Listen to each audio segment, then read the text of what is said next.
What's up, everybody? Welcome to the Mash and Drum Whiskey Room. Happy New Year 2022 is here.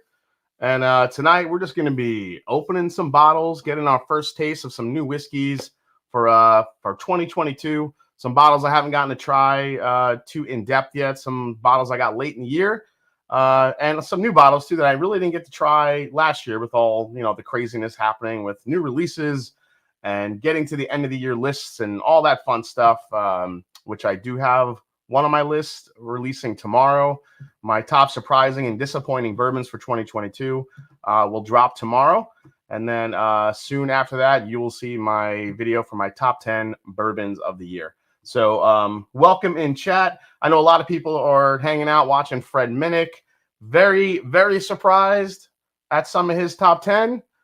Also in his ranking, as I was like reading the ticker, some of the bottles that were ranked a lot lower than I personally would have ranked them, and bottles that he ranked a lot higher than I personally would have ranked them. But hey, that's everyone's different palate, what they like, what they don't like. Fred just talking in, he has a lot of very specific things about certain whiskeys he doesn't like.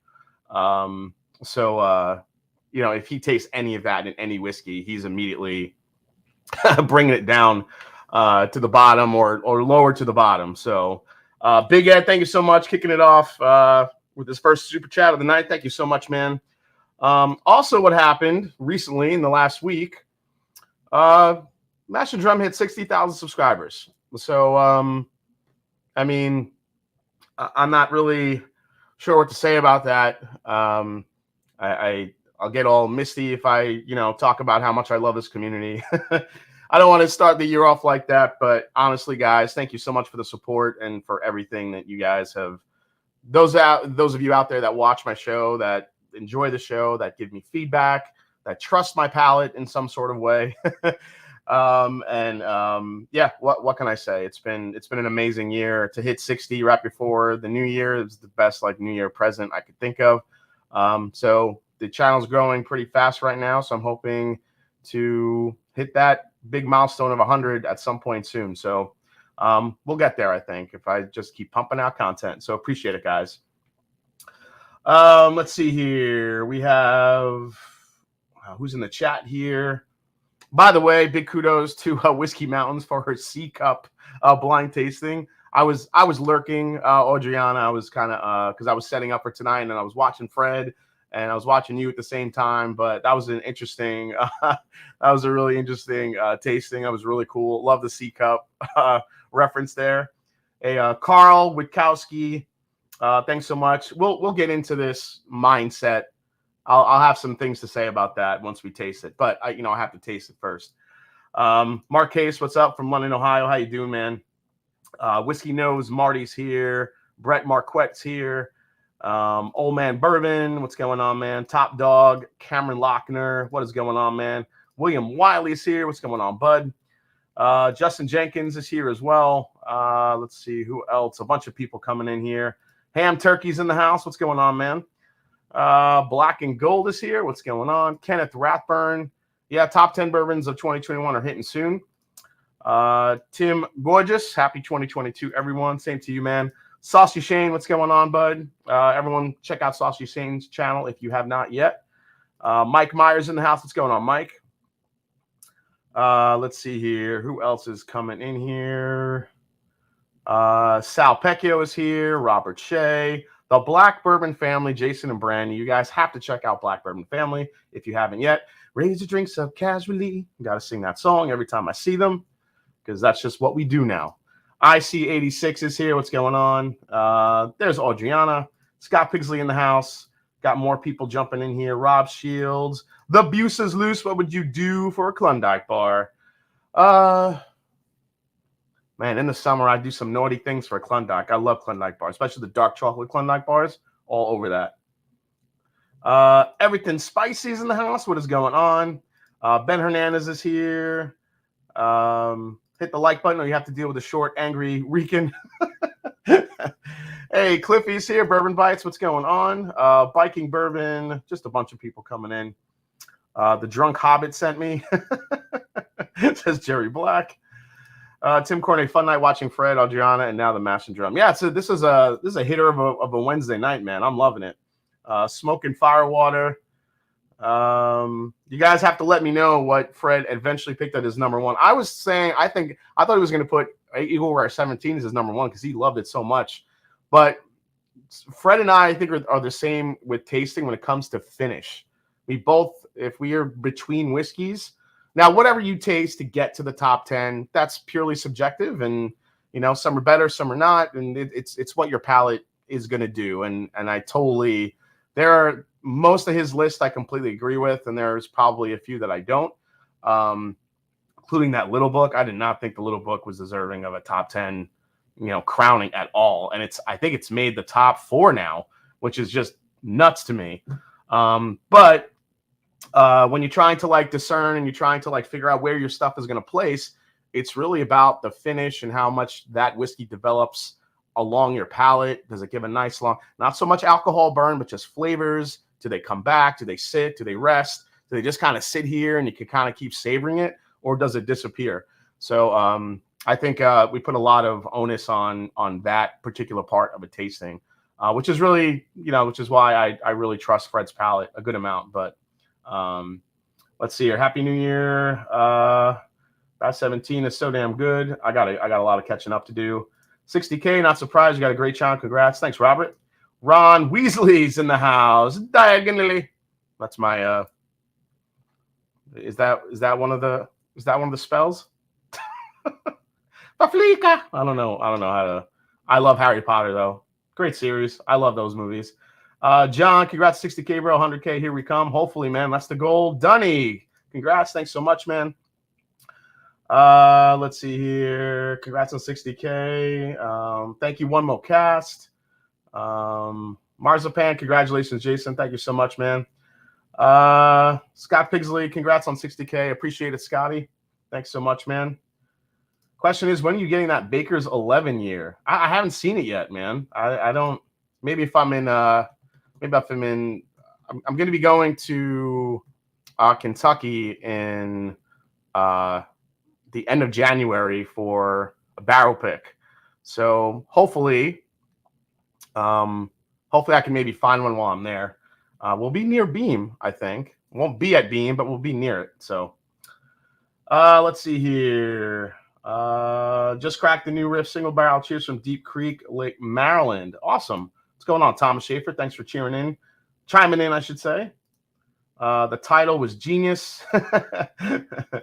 Mash and Drum, your one chip challenge is on its way. Yes, so Everything Spicy sent me the one chip challenge, which we will do live. Oh my God. Now I've always loved spicy, but I don't know what that's going to do to me, so that should be fun.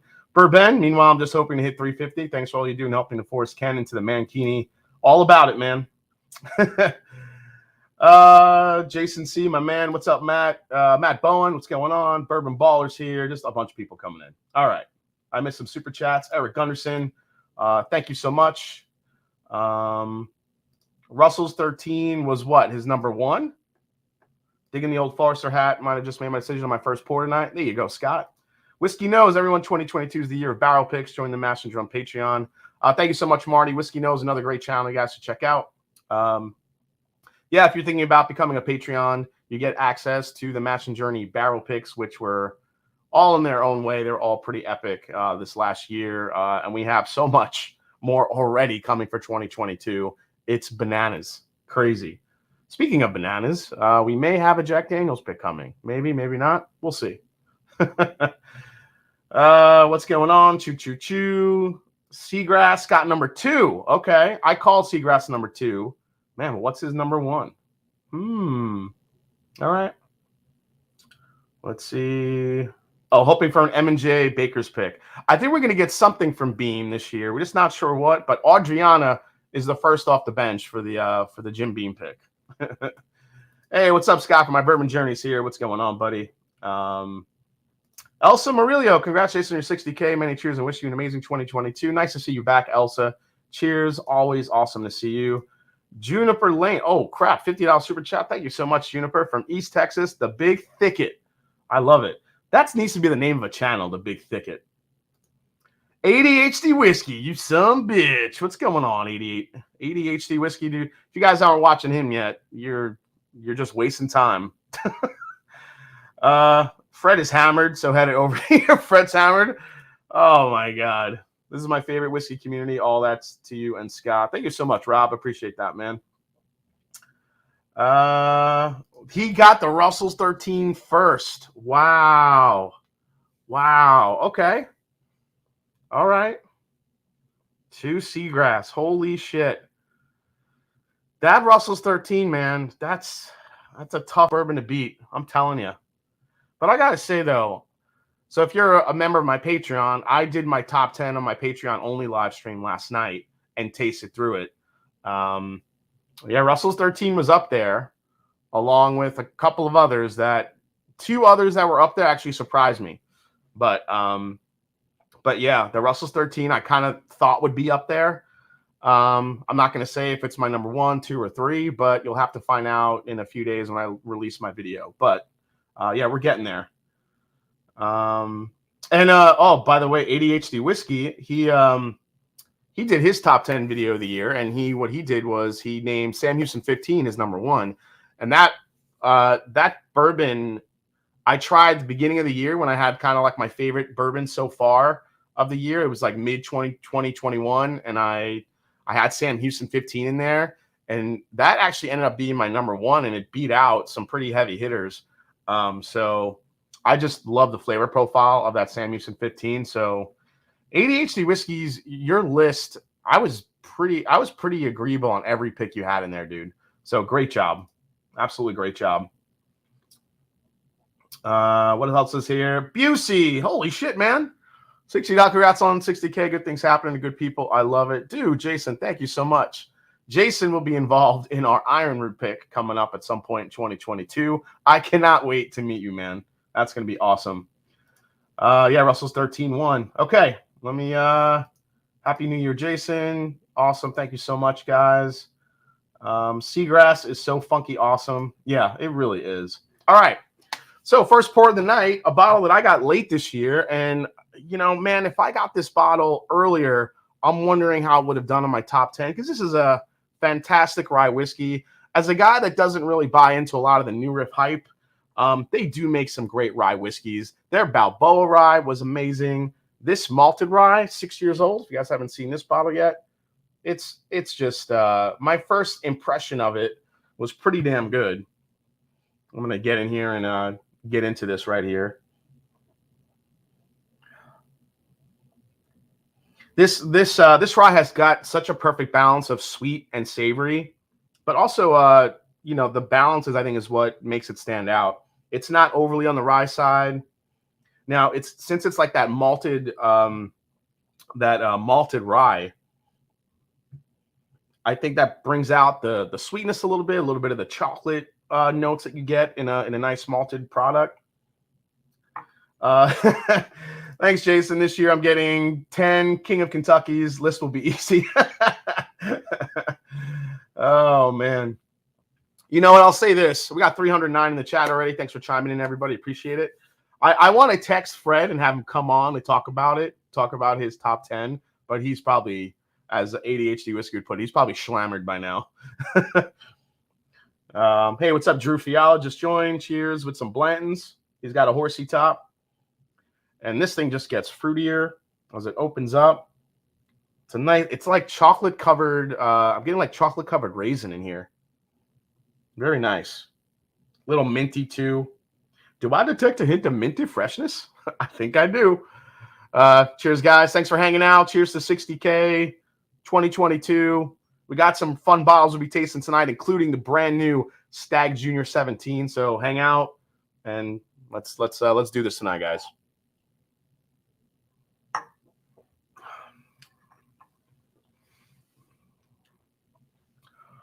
God, that is one easy sipping rye. Now, I've had some easy sipping ryes recently. Like last week, we had the Blue Run, the Golden Rye, which was a very muted, subdued rye whiskey for what it is. This, on the other hand, is an easy sipper, but packs way more flavor than that Golden Rye did. a lot more sweetness, a lot more balance.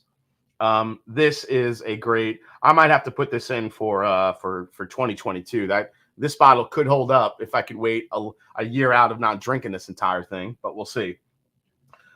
Big Vic in the house. Congrats on the 60K, brother. Thank you so much, Big Vic. Appreciate it. Brand new, aka yes, it's the last junior. The last junior is here. Hey, Sunday Evening Scotch, are you serious, Mike? Dude, you never get to make the chats. I'm so glad you're here. That is Mike's Sunday Evening Scotch. He helped us pick our Old Forester barrel proof pick that is coming out this year. Dude, so good to see you, man. What's your favorite batch of Joseph Magnus cigar blend? That's batch 58. Batch 58, the Darth Vader batch. Hands down, my favorite batch I've ever had. Not even close. Stagg Junior Batch 17 is 2021 GTS. Everyone is saying this, but there is no substantiated evidence that that is the case. I'm going to taste it tonight for the first time, and let's see if I think just mind-wise, everyone is thinking that the Stagg Junior has the old Stagg in it because that was the first thing that people said when we found out that Stagg, George T. Stagg, was not going to be released for 2021. They said immediately, oh, that means they're going to put some of the old stuff in the Stagg Junior. There's no why. Why would they do that? You know, when you're having liquid. Now remember, Stagg Junior and Stagg are aged in different parts of the warehouse, and when you have that type of stuff that's aging in one area, I just feel like if you have a George T. Stagg aging, let it go. Maybe it'll get better. Maybe it could get worse.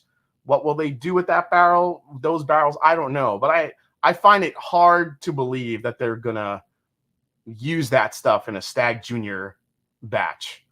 I mean, I don't know. I'm gonna taste it. I'll see if it has some of those older notes.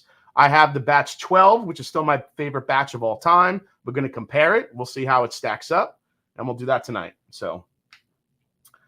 I know taste subjective, but Little Book is beating out 97 other American whiskeys, has me gobsmacked. I agree. As far as that list, Little Book 5, making it that far ahead. So 3 things that stuck out to me. Little Book being in the top 10 for Fred. Wild Turkey 1 being number 11. And Four Roses Small Batch Limited Edition 2021 being like 30-something. Like, there is no fucking way. Like, there's no way. I'm sorry. I can't.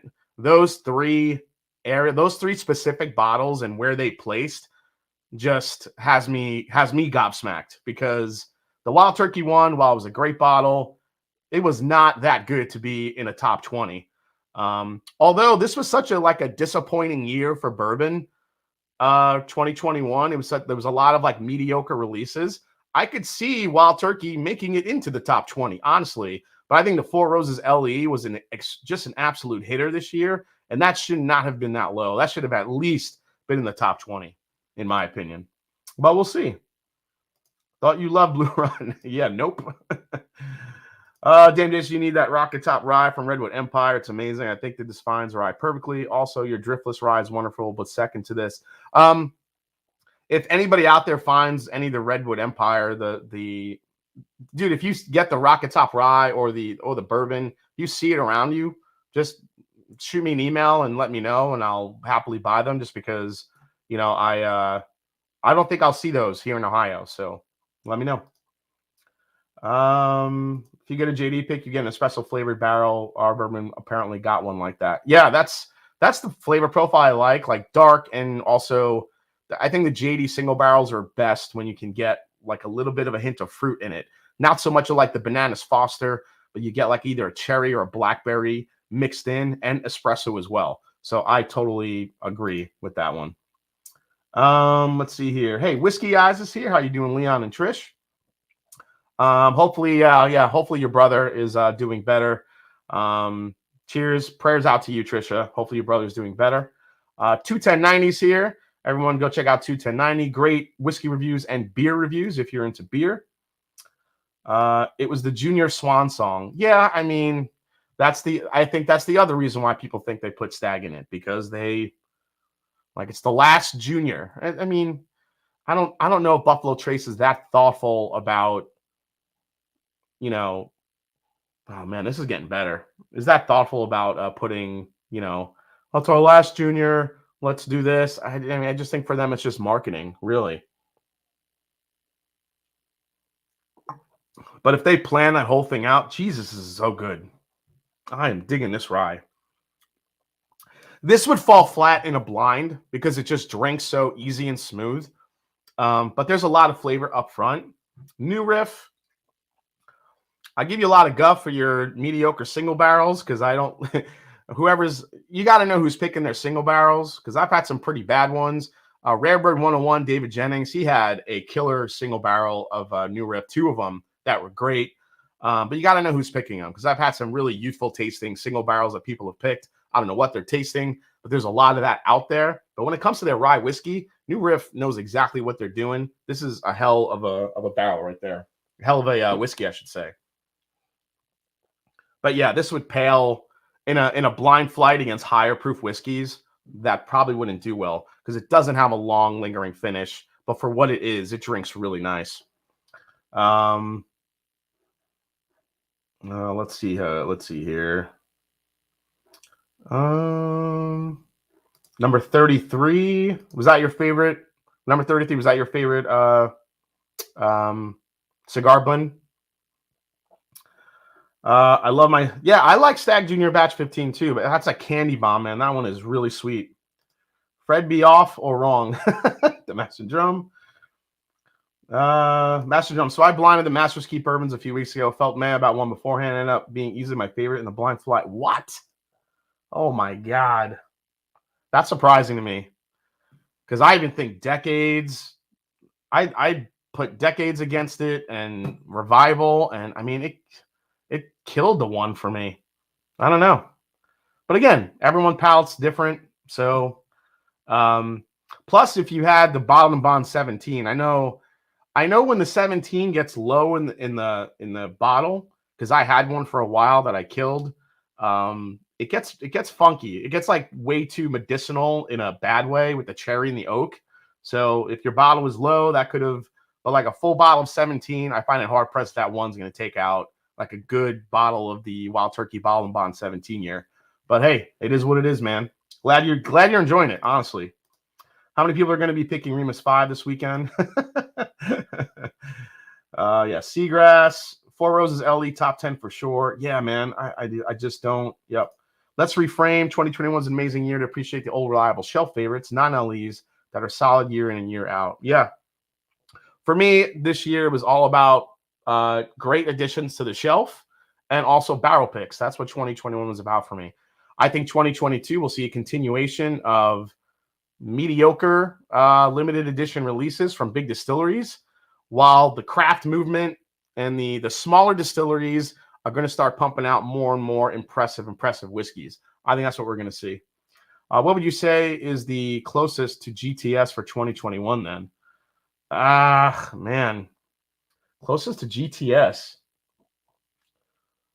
I mean, well, that's a tough question. It really, I mean, in a normal year, I would say Elijah Craig Barrel Proof, but even Elijah Craig Barrel Proof was mediocre for 2021. I know a lot of people love the Woodford Reserve Batch Proof, which was 128 something proof and change, high proof, cask strength, Woodford Reserve. Although there's no age statement on it, so we don't know. George T. Stagg tends to get into the 15-year range, so we don't. I find it hard pressed that Woodford Reserve Batch Proof is even close to that. I think that's a younger whiskey in those in the Woodford Reserve Batch Proof. I've been saying that from the beginning, which is I get a youthful note on the back end of that Woodford Reserve, which is why I wasn't crazy about it. It's a note that I'm very sensitive to, and if I taste it, it just kills a bourbon for me, and the Woodford Reserve had it. What's up, Dan? What's going on? Time Whiskies here. Let's see. All the Redwood Empires available in Chicagoland area. Even picked up a 14-year-old. The 14-year-old Haystack Needles are no joke. Those are delicious. I absolutely agree. That Samuels 15 is fantastic, and my top 3 faves of the year for sure. Great channel, Jason. Thank you so much, Aaron. Appreciate that, man. Just came over from Fred's 100. Send them on over. Send over Fred's 100. Let's get some feedback here. Butterfly over turkey, right, Jason? Yeah, hell no. I hope every turkey just poops on every butterfly that's out there. Oh my God. Russell's 13, Bowman cast strength, Remus 5. Bowman cast strength, the one I got to try a sample of that. If I had a full bottle of that, that probably would have made my top 10. But again, for those of you guys that asked, like, hey, how do you pick out your top 10? They all have to be bottles that I got to enjoy throughout the year. So full bottles that I have. I got some great samples, media samples this year, samples from viewers, from you guys. And honestly, I don't want to put a whiskey that I haven't had time to enjoy and appreciate over the course of the year. Even bourbons that I got late in the year, I still went back to just to make sure, is this as good as I think it is? So if that happens, and it sneaks into the top 10, then that's fine. But I'm not going to put a bottle in there off a sample. Also, the other big question I got, speaking of King of Kentucky, everyone is saying your number one is going to be King of Kentucky. It's actually not. I'm not putting King of Kentucky in my top 10. It easily probably would be my number one bourbon of the year. But honestly, it's so in a world where bourbons are already limited, King of Kentucky is on another level limited. Not only is there only 2,000 bottles and change, but it's only limited to 3 states. So to put that in top 10, I also, I factor in value and I factor in, availability somewhat as much as I can into my decision as well. But really it all comes down to flavor. But availability has to be there somewhat. Most folks will never see a King of Kentucky unless you willing to pay a high price for it. So, that's just the way it is. Tuning in after Fred's top 100, thoughts on the top 10. DL, we covered that a little bit. I completely disagree about the Little Book 5 being in the top 10. I don't see how Wild Turkey 1, Master's Keep 1 was even at number 11, was even sniffing the top 10. And I don't understand how the Four Roses LE was back in 30 something. Those 3 decisions really kind of, I don't know. He had a smaller distillery whiskey in there that I never heard of or never got to try in the top 10 as well. I know it's a whiskey he's mentioned before and that he loves. But I agree. The Seagrass in there, the Remus Repeal 5 in there. Seagrass was my rye of the year. Probably could have been one of my top whiskeys of the year, just overall. It really was. It's just a fantastic whiskey. Eagle Rare 17, never got to try this year. So I know he loved it, and he tends not to like Eagle Rare 17s. So that was kind of a new one for him this year. So yeah, I mean, there were some bourbons in there. I did agree with the placement, I think, of Remus 5, just because it loses its luster in a blind with higher proof monsters. Old Forester Birthday Bourbon, I didn't get a bottle. I got a sample, and I thought it was one of the better Old Forester Birthday Bourbons that I got to try in the last few years. But again, I'm not going to put a top 10 in my personal list if I did not get a bottle of it. So, all right. Did not try everything I would have liked on my BN 17, and while Russell 13 my favorites. Oh, Blue Note 17 is, yeah. I'm surprised that was so low for him, actually, too. The one thing that seemed like everyone agrees on this year is that Barrel Seagrass is right near the top of the heap. Totally. Moho 88 Basin Bourbon, what's going on? Bless ups to you. Cohen, Stellan Black Label Rye Store Pick for $52.99. Good price for that stuff. Yeah, for sure. For a store pick for that. Yeah, that's probably got the regular age stuff in it, Cohen, not the higher age stuff that the Black Label has. But that's a great pick. I think that's all the MGP. All the store picks for that stuff is MGP. So 2021 Birthday Bourbon was kind of disappointing in my opinion. Yeah, if I even had a full bottle of the Old Forester Birthday Bourbon, I'm not sure if it would have cracked my top 10, but it was definitely one of the better ones I've gotten to have this year. Smoke Wagon Small Batch tonight. Hell yeah, Jim Layton. Welcome in. Yeah, for me, it was, all the Master Drum. Any chance for an old Carter pick this year? I'll volunteer as tribute. They're just not doing picks, man. They do small releases for states. If I ever own a state, I could get Old Carter to come in and do one for us, but I don't know if that's happening anytime soon. And they do special picks for, I think the Louisiana got a pick for them, the Bourbon Collective. They do some little one-offs, but I just don't think they have the volume possible to start doing picks for groups. Maybe they'll get there one day, but it's a small operation. You got to remember, it's Mark and Sherry. That's it. It's just the two of them, blending these barrels and tasting them. And if they have to do this constantly for, I'll say this: the beauty about Old Carter is the fact that the blends that they make that make it interesting. I think for them to do picks, they would just need to do single barrels, and that's just basically MGP. If I would want something special from Old Carter, I would want Mark and Sherry to blend something special, and I just don't think they have the volume to do that quite yet, unfortunately. Calumet 15. Calumet 15, I think, is a good call out just because it is a very cherry forward bourbon, like Stagg tends to be. But the proof on that for the Calumet 15, I think hurts it a little bit. All right. Bowman cast strength is this year's GTS. Yeah, I could probably go with that. You could even make a case for the Coy Hill from Jack Daniels. I'm not saying it tastes like George T. Stagg, but the flavor and the richness and the proof heaviness of it, it's kind of a good, like, if you miss that really high proof, like flavor monster, Coy Hill could fill that void a little bit, even though it's not as complex, I think, as a GTS, because it's probably a lot younger whiskey than what's in GTS. So closes his 14-year MGP if you could find like an OC or somewhere. Yeah, if you get some of the older MGP stuff, I totally agree. I have a Mayor Pingree 13-year cast strength bottle that is probably the closest thing to a George T. Stagg that I own without being George T. Stagg. That is a 13-year MGP Mayor Pingree. It is fucking ridiculously good. Probably the closest thing I have as when it comes to alternatives. But Mayor Pingree, I don't know if any of these distilleries are getting stuff that high age out of MGP anymore.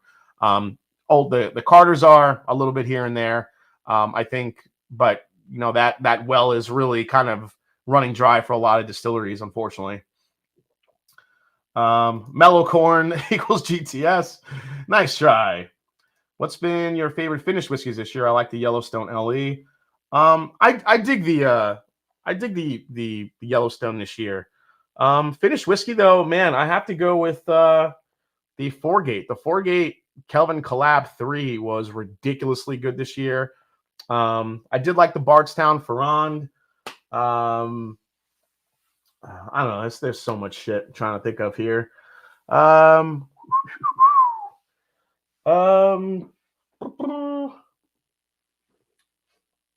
mean, I don't know if you call them as finishing, but the wood finishing series from Maker's Mark this year, I thought were great.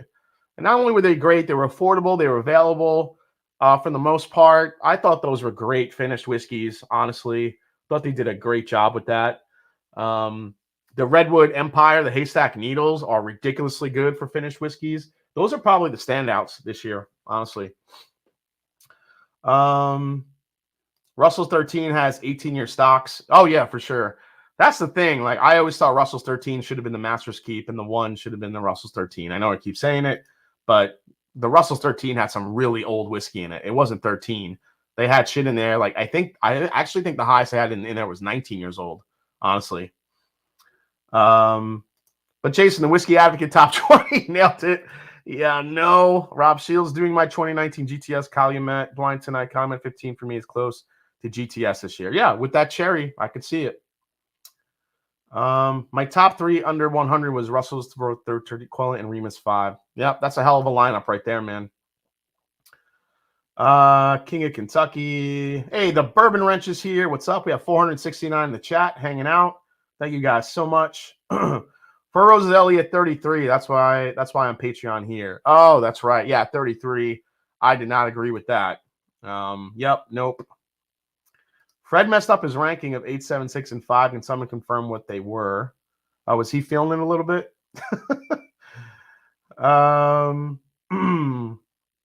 Old Carter barrel pick. What's the point? Jason for governor of Ohio. I'll fucking run. Whiskey for everyone. It solves all the problems. What picks are lined up for this year? Well, ones that I could talk about so far. Old Forester, Maker's Mark, Remus, which is straight up just MGP deliciousness. We're doing more Remus, we're doing another Ezra, another Rebel pick. What else do we have in store already? Our Westland pick, our Peerless Bourbon, Peerless Rye. Bull Run, 13-year whiskey. Our 26-year, 158 proof, or 28-year, 158 proof hazmat Obtainium Canadian light whiskey is coming real soon. Brain Candy, so that one's coming soon too.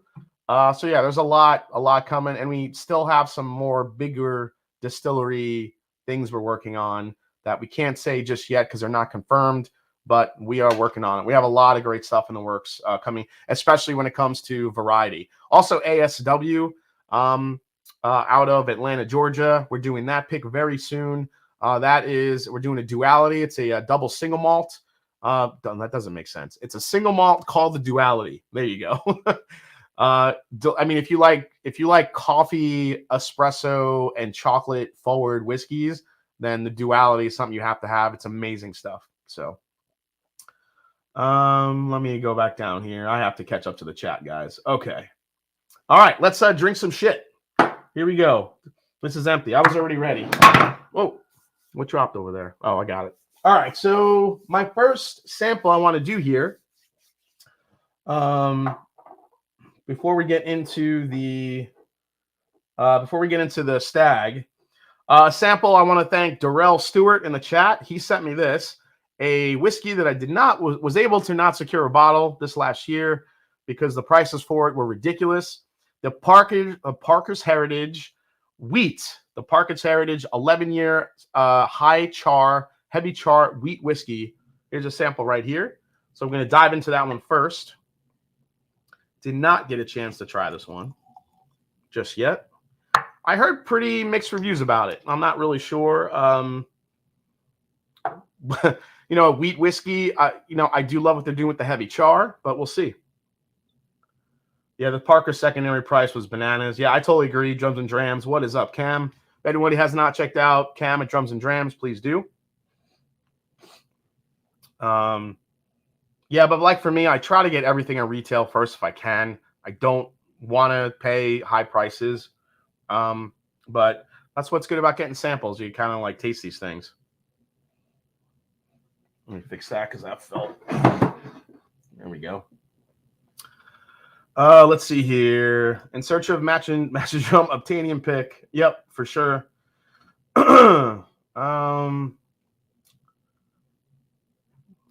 the Maker's Mark pick should be, I don't know, at some point pretty soon. It's sat in its barrel for 9 weeks. Well, again, we don't know when they filled the barrel. So whenever they filled it, it has to sit in that barrel for 9 weeks for the finishing, and then it gets bottled. I'm thinking we'll see that bottled sometime in February, I hope. So we'll see. All right. On the nose for the Parkers.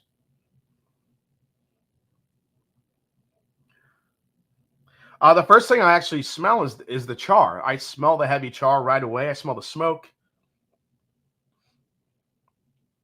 Does anybody in the chat watch Yellowstone? I'm so hooked on that damn show. But Yellowstone, what did everyone think of the season finale? Are you watching 1883, the prequel? Because that show is fucking ridiculously good.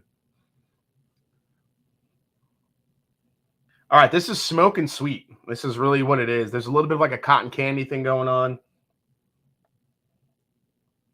Really heavy vanilla. I mean, you're looking at a wheat whiskey. It's going to be pretty soft. Light caramel here. I mean, even at 11 years old, the wheat is still going to kind of take over because it's the wheat The wheat grain it's a lot lighter. Absolutely love Yellowstone. Yes, just started watching it. Love it. The Master Drum, that Maker's Pick video you did was great with Bourbon Wrench and my bourbon journey. Yeah, that was easily one of the best experiences we had. It is awesome. Season 4 was not good, just saying. Yeah, season 4 kind of, there was a lot of lulls in season 4. Coming off season 3, season 4 was very subdued. Jason, is the Parkers a F yeah immediately, or is it something like you have to dig in to start, foreign P and dig, like a current secondary? It seems like it needs to be a wow immediately. On the nose, I could tell you, Cam, it's not a wow. It's very soft on the nose. But I would expect that, though, with a wheat whiskey. But to me, it's not a wow off just the nose. But let's try it. Cheers, guys.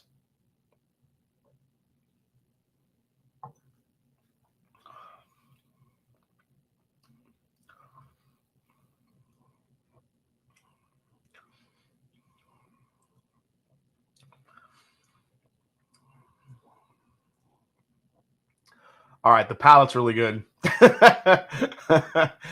The palate defies the nose. This is one of those whiskeys where the palate and nose do not match. The nose is getting a little better, but man, the palate on this is way better than I thought it would be.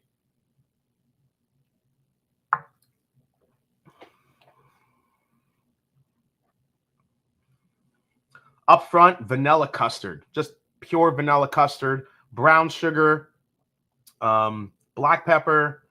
You get that weediness to it, which is really nice. No, I didn't do the Stagg Junior yet, guys. It's coming.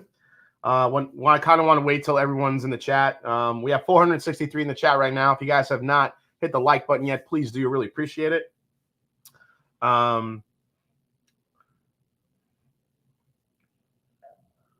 This has a long, lingering, buttery finish that is actually making this whiskey a lot better than I thought it would be. I didn't think for a wheat whiskey it would have this type of lingering finish to it, but it just keeps going. Fred was talking about like a great finish tonight, and I totally agree with him. The finish on this is way more than I thought it would be for a wheat whiskey.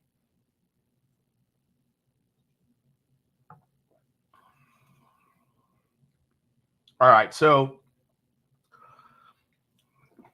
the first sip was probably the most impressive. The second sip, a little bit less. Third sip, it's getting less impressive now. It's not staying that consistent pow that I love in a whiskey, and it's just gonna be my palate getting used to the proof. It is 100. Was that 122 proof? So good proof point. Sal Pecchio, that Black Forest Bugaboo was super good. One of my favorite Mash and Journey picks. Yeah, that's from Driftless Glen, man. If none of you have tried Driftless Glen, they're making some absolutely ridiculously good stuff. By the way, Glen Scotia Victoriana is the best Scotch of the year. I have to try the Victoria. I'm a huge fan of the Glen Scotia 15. I'll tell you that. Yeah, I agree, Kenneth. This dry week is killing me. Jason C. Too good with the notes.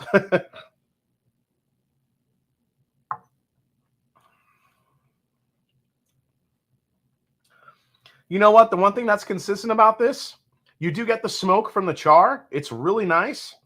But yeah, it's so buttery for a wheat whiskey. Very buttery, very vanilla, custardy, slight hint of black pepper. And it's got this layer of that little smoke char, that little barbecue note is right on the very, very end of the experience.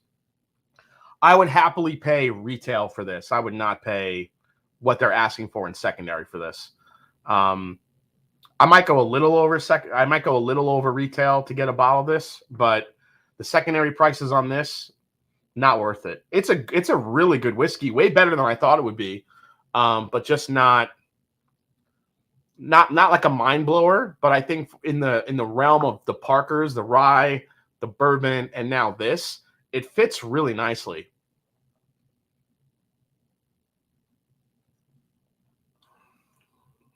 Yeah, it's good. You know, this reminds me of a little bit. It reminds me a little bit of the Wild Turkey Master's Keep 1. Because it's got this little smoky barbecue thing going on, which the one gives me as it's opening up, especially in the nose. You get like that barbecue toast note in it. And I'm getting that a little bit in the wheat whiskey. But this wheat whiskey is a lot more buttery and butterscotchy than I thought it would be, which also reminds me of the Master's Keep 1. I'm going to have to do a quick comparison of that. See if I'm just crazy or if they actually are that close. I'm going to keep this close by. I might grab the Wild Turkey 1 and do a quick comparison a little bit. All right, let's get some water.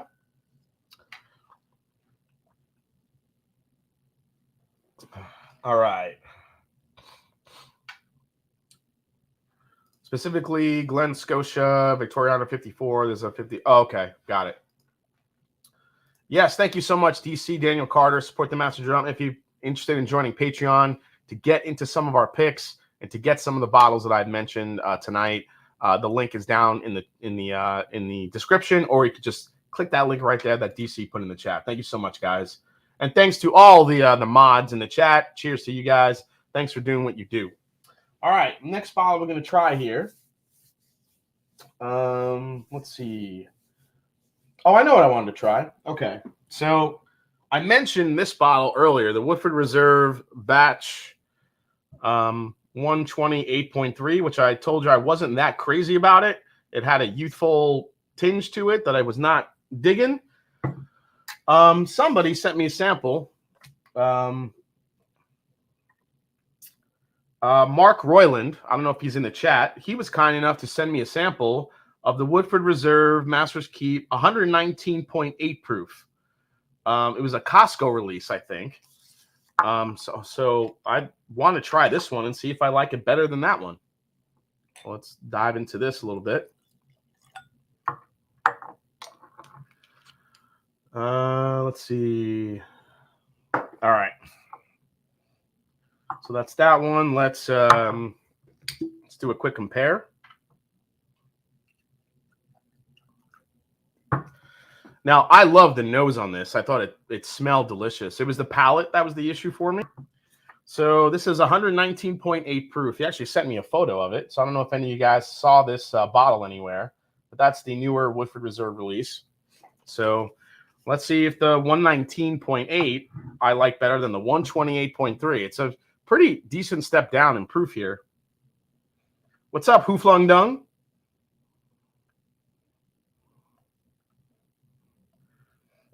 All right. So noses.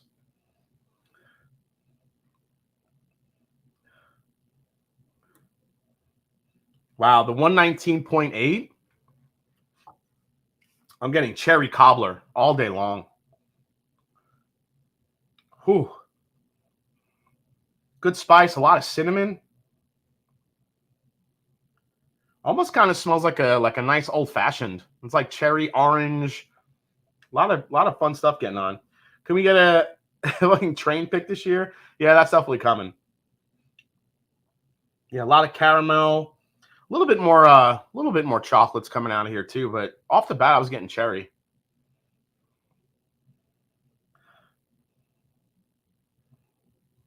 Yeah, it still has that really nice Woodford Reserve caramel, that balance, the caramel, the cherry, the chocolate, compared to this one. This one on the nose is just darker. It's a little bit darker and richer on the coming off the nose. The 119.8 is a little bit brighter when it comes to what you're smelling. 21090 says we love the 128.3 batch. A lot of people did. But again, I'm very sensitive to whatever note that's on the back end of this. And I get it on this, and it just killed it for me, honestly.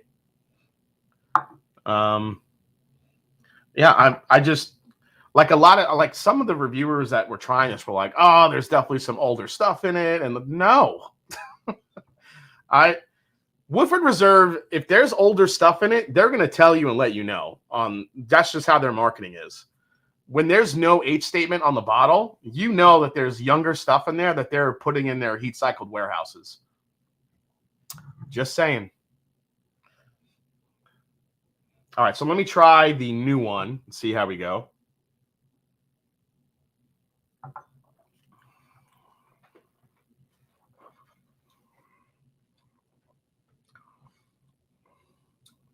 good, balanced. That drink's even really light for a 119.8.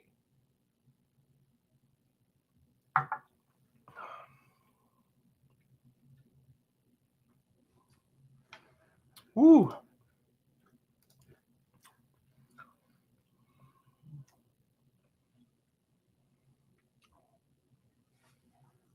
This one here.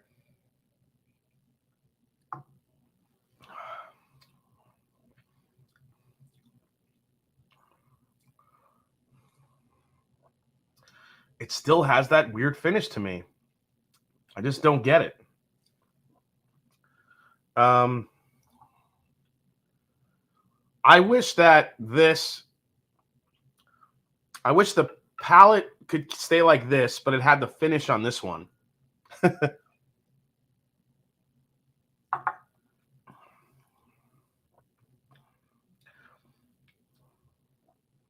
This does not have the heft and the proof of that, but it still drinks like a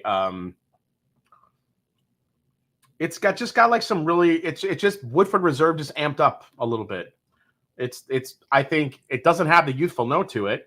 I think it's got some youth to it. I still think it's a younger whiskey, but I'm not getting that bitterness that I get at the end of this one here. So interesting.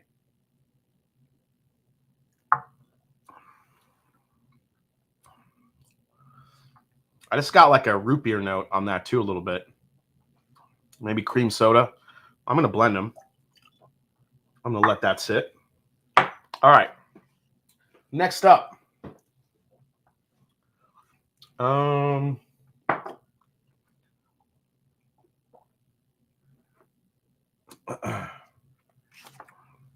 right, let's go to what time is it? It's already 9:53. Holy shit. All right, let's go to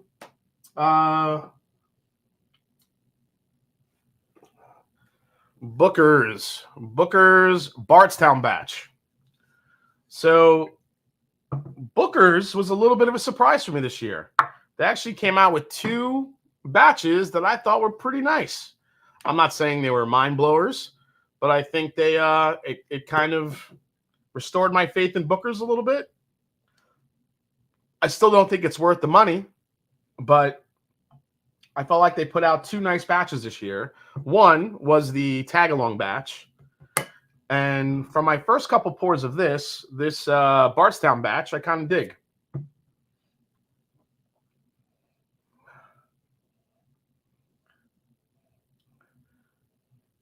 Yeah, to me, this smelled like a Cinnabon.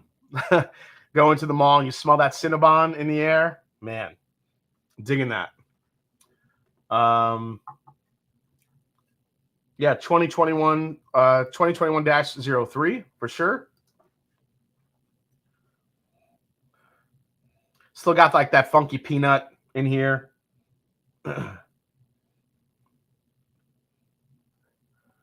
How do you like Booker's compared to Little Book?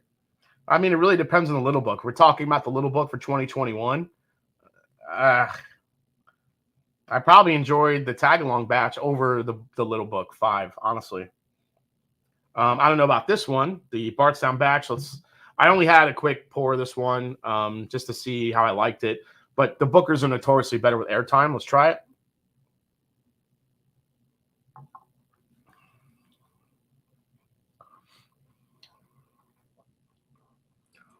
Yeah, it's cinnamon. It's nutty. It's a little grainy. I think somebody wrote cinnamon Chex Mix in there. That it's that I think that's pretty spot on. Cinnamon Chex Mix is probably right in that wheelhouse there. Jason, can you do a quick taste of Booker's Bardstown against Little Book 5? I don't have Little Book. Actually, I think I do have Little Book 5 a little bit left. I was sharing that bottle out. Let me see. Where is? Do I have that somewhere? Oh yeah, it's right here. All right. Let's do a quick comparison here.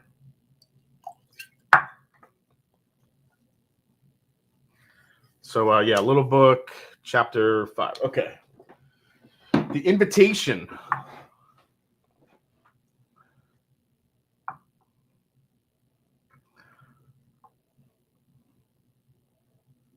The mods are going crazy with power over here. Are people being bad in the chat? Yeah, Little Book 3, that's the little book that all little books are measured to, being that having that sort of all the like every small batch product they ever made at cast strength with a good age blended together. That one was really hard. That's going to be really hard to beat.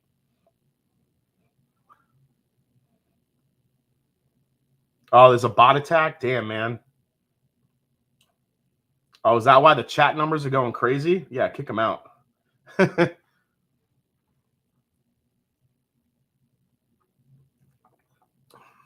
So this is the little book. I think with Little Book 5, I think Freddie No did what he sought out to do. Really great blending of youthful whiskey with the 15-year whiskey. And I think that's always a challenge to do that. And I think he really kind of nailed that. I think if he was going for a successful blend of a youthful whiskey and an older whiskey, he kind of nailed it. But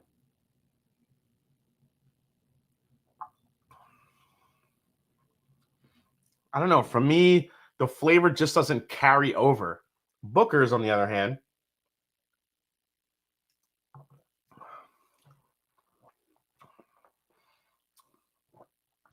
I mean, yeah, this is just a straight up good Booker's. It's still no Country Ham. I'll say that. It is not in anywhere near what Country Ham was, which is still the best batch of Booker's ever created by Beam. Recently, I mean, you still have your legendary batches like the Front Porch batch, and you have the Center Cut. But man, Country Ham was probably the best recent batch that they've done in a while. I haven't tasted anything that's come close to it. This is good. I think this has the flavor and the punch that resonates and it stays with you. The little book, I think it's a little bit more about the delicacy of the blend and how they work together. The only problem is you don't know you have a 2-year, or what is it, a 3-year, a 2-year, a 15-year, whiskeys all blended together in here. And it's just, while it's a nice balance and it's an impressive blend, I wish I knew the proportions of what was in that blend because they're not resonating enough for me. Tough question. What is your favorite bourbon of all time? Oh my God, dude. I don't even know. I don't know. That's a tough question to, I got to say probably, I always forget what year it is, but there was the Hazmat William LaRue Weller that I tried. I got to try the Hazmat William LaRue Weller, and that blew my mind how good that was. Yeah, that'd probably be it. I'm trying to think if there's anything else. I mean, I've had some really delicious like old bourbons, like that Wild Turkey 12-year cheesy gold foil is up there. King of Kentucky I'd put up there, just a delicious bourbon. But yeah, that William LaRue Weller Hazmat edition that I got to try was that was a standout. That was a big standout. All right. Let's try this Woodford Reserve blend, see how it came out. Oh, that got a lot better on the nose, I'll tell you that one. Joe Novak says, agree. 2019-03 Country Ham is the best. When you review this, I ran out and purchased 5 bottles. Smart. I have 2 bottles left. DC Bullshit Jason, is the Dick Burns barrel pick. That's right. I still have it right here, buddy. Oh, where is it? Where'd it go? Is that on the bottom shelf somewhere? I don't know. I gotta find that bottle again. I know it's somewhere down here in DC. DC, that oh, maybe that's it right there. Yeah, there it is. Here it is, baby. The legend. My #1 whiskey of the year. Only kidding. Dickel Tabasco barrel finish. It is the Dick Burns edition. Thank you so much, DC, for sending this to me. When I go back to this, because I like Tabasco, it's not as awful. I mean, it's pretty awful, but it's not as awful. I mean, if you like Tabasco, it's not that bad, honestly. Let's try the Woodford blend, and then we're going to get into the Stagg Junior here.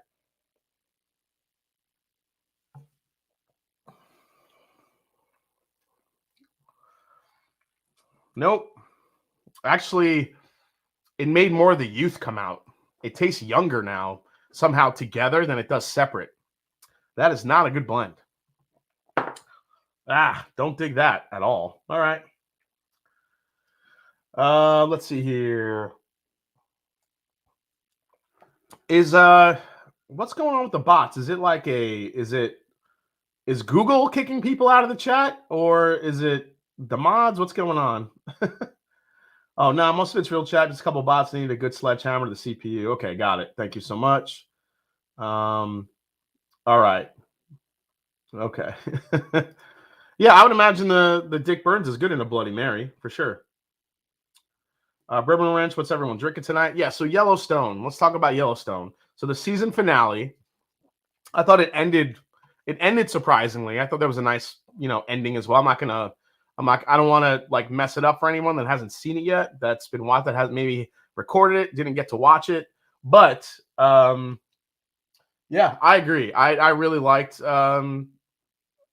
I liked season 3 so much. I thought season 4 really just kind of there wasn't so much going on. There was a lot of it was a lot of slower scenes with a lot of like transitionary types of things happening within the family.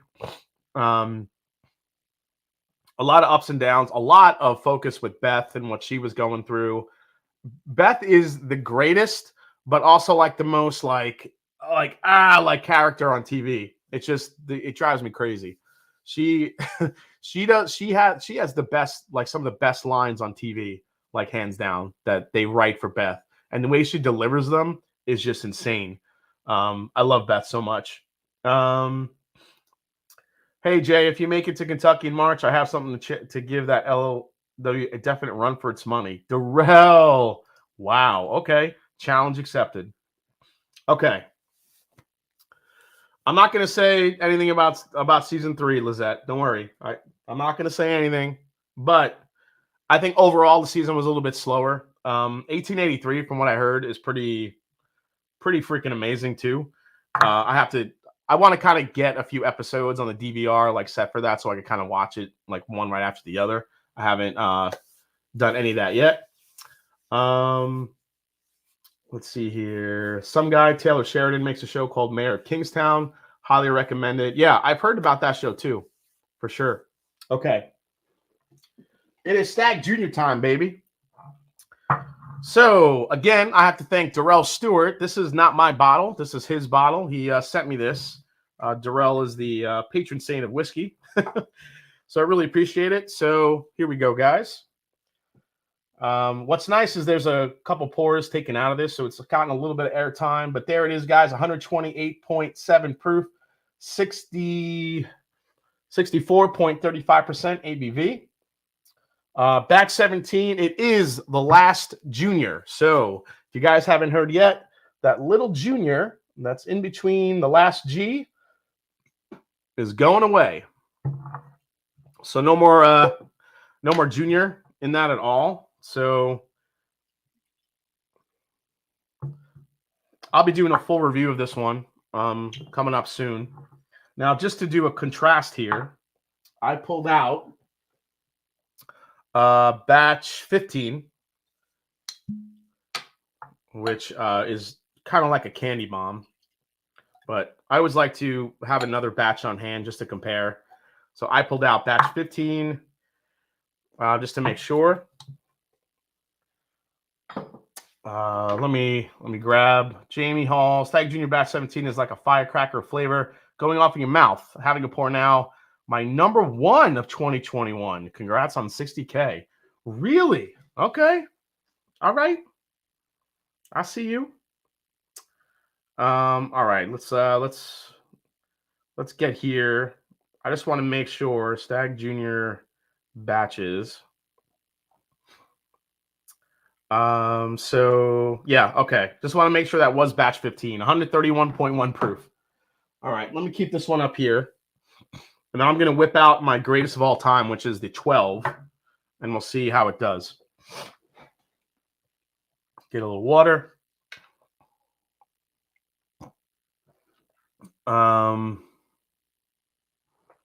I think, what did that say? I think I have 13 and 14, pretty underwhelming versus the hype. It's ride time. I couldn't agree more. I didn't think 13 and 14 were that great, honestly. Coming off of 12, you know, 13 was good, just a solid batch. 14, I thought was a little bit less of what 12 was, and even less than what 13 was. And then 15, I thought was really good, but definitely on the sweeter side.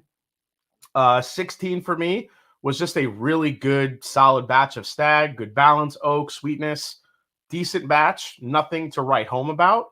I think the Stagg batches, we are all looking for like that wow batch, that like, holy shit, this is amazing. But honestly, you know, I think the great thing about Stagg is they've gotten more consistent, and it's just little nuances that you pick up depending on your palate, which is going to be your favorite. There's no wrong or right answer, but I'm really curious to see how this 17, everyone seems to be going ape shit over. Let's see how it is. Here we go. So first smell of batch 17. I definitely want to get some air in the glass here. Really enjoyed 16, but I've yet to see 17 on the shelf. 13, underrated, coming off legendary. 12, big cherry cola notes. Yeah, I like 13. I certainly like 13 more than 14. And I still think I like 13 over 15 because 15, as good as 15 is very sweet to me for my palate. It's like pure candy.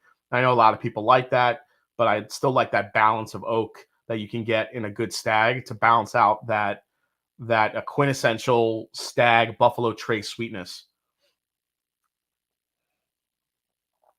All right, let's get on the nose on this one. See what we get here.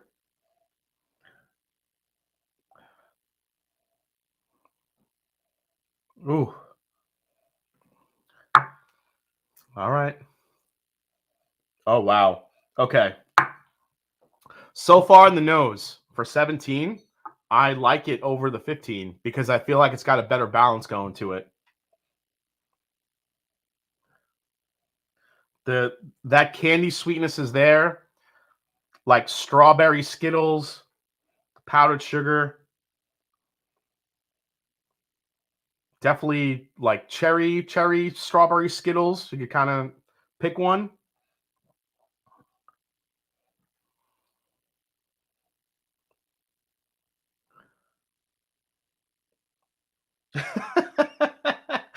$14 was the flavor bomb. You ate too many meatballs on the day you reviewed it. That's coming from Wellery Stagg. Okay. Hey, man, to each his own. That's awesome. That's the comment of the night. I like that one. Um, there's, I don't know if it's older. Listen, this does not smell any older than any regular Stagg to me. You know what? I'm gonna take. Where is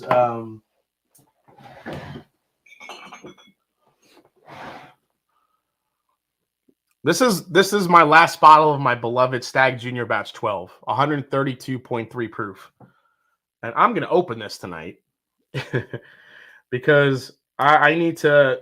The reason why I love 12 so much is because it's not only rich, but it's balanced. It's it's also, oh, there we go. All right, I'm gonna pour it in this glass so I know what's wet here. I'm gonna let that open up. It was the viscosity, it was the flavor, it was the balance of Stagg Junior Batch 12, which really allowed me to love it so much. And I mean, look at the color of this one. Even if you hold it up compared, Batch 12 is still somewhat a little darker than even the 17. So I find it hard to believe that there's older stuff in here, but we'll see, because nobody said there was older stuff in 12, and it's might be a little darker than the 17. So let's see here. All right. The 17, actually, I love the nose on it. It's got like the sweet, and it's got the balance that I look for in a Stagg. Good oak, good good sweetness. A little bit of molasses in here too. Cherry. The strawberry's still there, that little punch of strawberry, like powdered sugar. You got, you got your rich caramels, vanillas that you look for. I'm looking for like that. There's very few Stagg Juniors where I get like a big toffee note, and that's what I look for, man. I love that toffee note that you can get. All right, let's try the 17 for the first time. Here we go.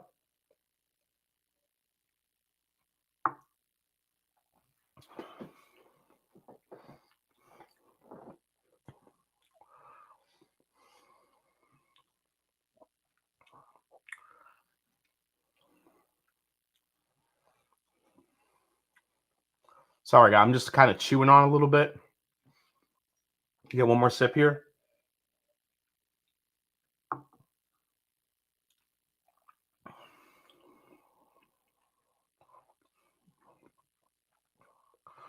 Okay. Ooh.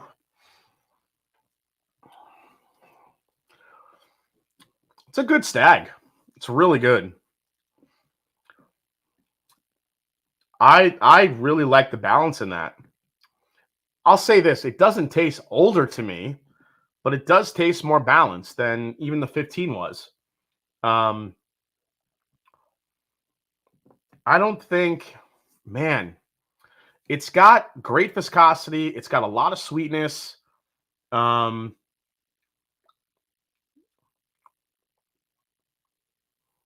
a great balance to it.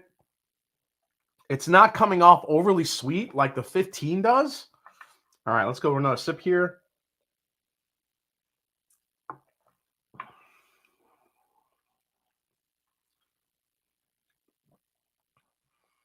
Yeah, it's got like that flat cherry cola thing going on, which is very reminiscent of a good Stagg.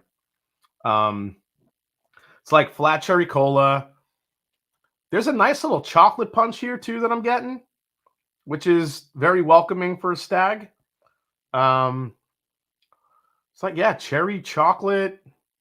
It actually reminds me a little bit of the Black Forest Bugaboo Driftless Glen that we picked, which is nice. A little bit darker, I think, not as bright with the cherry flavors. Hey, what's going on? With Richie Z, nice to see you, man. 515 in the chat, awesome. Yeah, I like the oak cherry chocolate, very heavy vanilla caramel thing going on. But really, the beauty of 17 so far is the balance of it. I still think it's younger whiskey. I still think we're looking at the 6, 7, 8-year-old, whatever, variants that are in this bottle. I don't think there's any old Stagg in there. I mean, honestly, if the Stagg was that bad that they didn't even want to bottle it, why would they throw it in a Stagg Junior? 12, 13, 15 kill 14, and 14 isn't bad. Yeah, I would agree with that. I don't know about kill, but yeah. This is one of the more like fruit forward Staggs that I've had. But like normally on George T Stagg. So for any of you out there that think, oh, there's the older stuff in it, George T Stagg, you get a lot of like tobacco and chocolate and these rich, like these long lingering spicy notes and the leather and like vanilla extract. I'm just not getting that in this. So I don't think there's any of that. If there's any of the older stuff in it, what do they put like 2 drops of it in there? But I really don't think there is, honestly.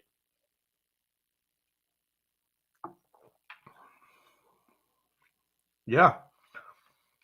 Cherry. It's like a candy apple thing going on. Cinnamon, chocolate, oak. Nicely balanced for 128.7 proof. It drinks really nice. Does not. This is not an alcohol forward Stagg at all. All right, let's go to the 15 and do a quick comparison here. Patrick Q, the only picks we have available from last year are the Penelope 4-grain pick and the Bullet white label pick. So the 11-year Bullet that we picked is still available on keg and bottle. So those are the only 2 picks we have left. Stagg Junior 12 or Bardstown Discovery 4? Oh, dude, I don't know. I'll have to do that comparison too. All right, so on the 15, A lot sweeter. All candy. This is like if you took the outside coating of every Skittle that you have and just ate that. It's all the candy coated stuff.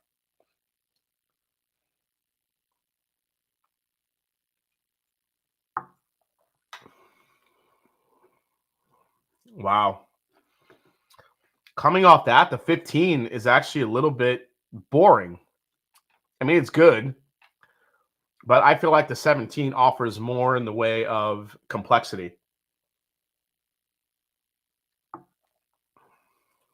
Yeah, for sure.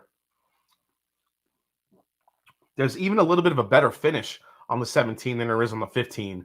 Longer, lingering, rich. I like the 17 over the 15. I'll tell you that much.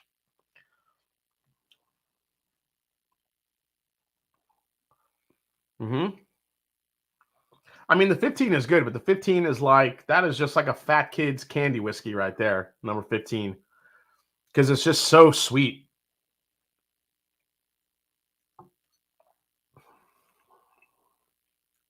Yeah. 17 is more complex than the 15. Not even close. Well, close, but I think the 17 has more going on. Now the ultimate test. We put the 17 against the 12. All right, 15, you're out. You're good. You're very good, but you're not great. 17 now versus the 12. Let's see what we got here. Jason calling 15 boring after trying 17. Everyone like, don't you effing dare. Hey, I'm a fat kid whiskey. Yeah, the 15. The 15 is delicious. Don't get me wrong. But the 17 is bringing that complexity in a Stagg Junior that I like, which makes it worth the pickup. 15 for me was great, but I kind of have to be in the mood to drink that 15 because it's so much on the candy side, which I think is a lot of the reason why people love Buffalo Trace. They're all very approachable and they're very sweet. And the Stagg Juniors can either drink. Stagg Junior is like one of three flavor profiles. It either drinks hot, it drinks balanced, or it drinks overly sweet. I like the balanced one. I hate when they drink too hot, and I don't like really dig too much when they're overly sweet. Although the 15 had the sweetness that I like, the kind of sweetness. So let's go to the 12 here. Oh, the nose on the 12. Now, if I had to guess, I would think that the 12 had older stuff in it because this, I'm getting a little bit of sweet tobacco in here. Saucy Shane says 17 is amazing. Tell everyone the 17 is gross so we can all afford one on secondary. If 17 beats 12, I will be happy. Is that color difference from the lighting or am I crazy? I don't know. Let me pour a little bit of the 17. Sorry, Durrell. I know this is Durrell's bottle, but I'll do a full review of this soon. Actually full video of it. But what you're seeing in the video is it's true. The 12 is even darker than the 17. So that might tell you something about the level of whiskey in the 12.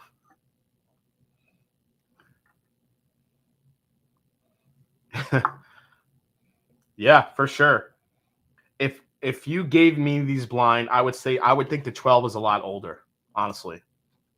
It just smells older. I get the tobacco, the chocolate, a little bit of the leather with those deep, darker, richer vanilla flavors.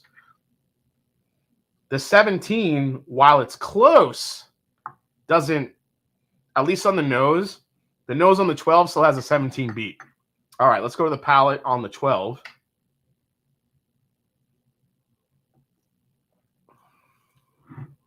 Now the 12 again, 132.3 proof. But again, doesn't drink like it. The good Stagg Juniors do not drink like it's proof. And the 12 is no exception.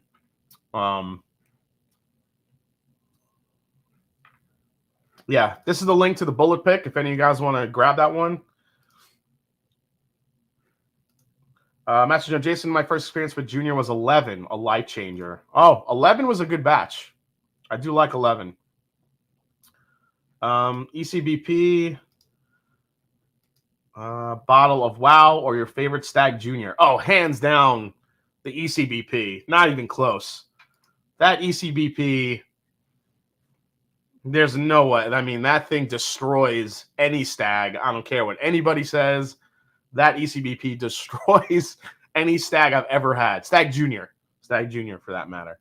And I think it could even take down maybe a couple of George T. Staggs in the process. That bottle is ridiculous. What were the specs on the Bullet Pick? So the Bullet Pick was 11 years old. It's an 11-year-old bourbon, 104 proof, and we did the strawberry yeast strain, and it's the 21% rye, I think. So it's a beautiful whiskey. So beautiful bourbon. 17 is amazing, but 12 is a one of a kind junior. That's the answer I was looking for. Wait, which ECBP? This one, Whiskey Mountains. Let me grab it. Hope I don't fall on my ass. This bottle. This is the bottle of Wow, the Elijah Craig Pirate bottle, 139.4 proof. This thing will take down most bourbons in my whiskey room. It's not even, I mean, this thing is ridiculous. I think the only one that beat it out was the King of Kentucky. But any bourbon that I put this up against, this thing just kills it. It's ridiculously good. It's got like that old dusty funk, like oak in it. And it's sweet and it's savory and it's loud and it's obnoxious. And I love it. I love everything about that fucking bourbon. It's so good. Oh my God.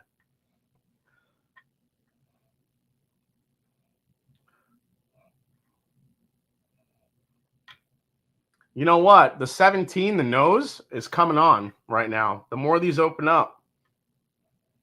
The 17 has the balance, and it's a little bit sweeter than the 12. The 12, I think, is playing to what I think is a little bit of older whiskey in it because it's got more of the tobacco, chocolate, leather, deep, rich vanilla extract, like dark caramel, like almost like a burnt caramel. Whereas the 17 has the oak, but it also is a little bit on the sweeter side, but still not as sweet as the 15. So I'm trying to kind of like break these down for you guys the best I can. All right, the 12 again on the palate.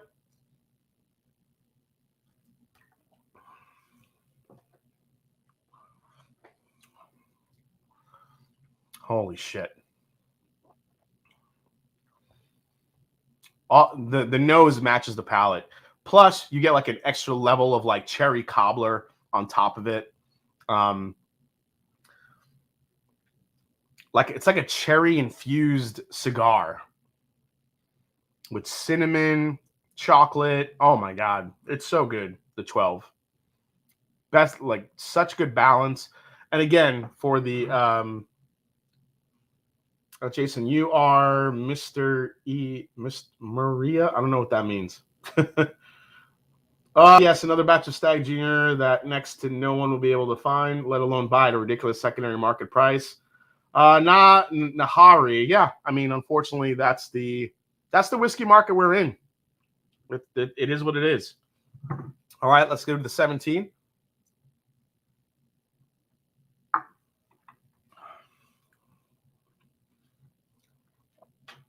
Yeah. 12 still reigns supreme. 17 is very good. Like it more than 15. From what I remember, I like it more than 16. Do I have 16? I might have 16 somewhere. That's not it.